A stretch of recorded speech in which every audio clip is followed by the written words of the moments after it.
Diqqat aholiga ogohlantirish. Bugun O'zbekistonning ayrim hududlarida kuchli shamol va kuchli chang to'zonlar kuzatilishi, bo'ron bo'lishi ma'lum qilindi. Fuqarolar tezda xabardor bo'ling. Assalomu alaykum, hurmatli tomoshabinlar. O'zbekiston va jahonda sodir bo'layotgan eng so'nggi va dolzarb xabarlarni o'tkazib yubormaslik uchun hozirroq like tugmachasini bosib qo'yishni unutmang.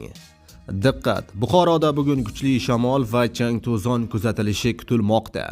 Bugun 8-iyun kuni Buxoro viloyatining ayrim hududlarida shamolning tezligi 20-22 metr/sekundgacha kuchayishi kutilmoqda.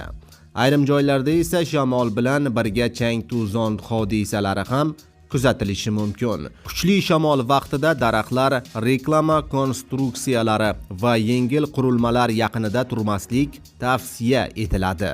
Azizlar, videoroliklarimiz keng tarqalib, barchaga e'tiborishligi uchun like bosib, kanalga obuna bo'lishni unutmang.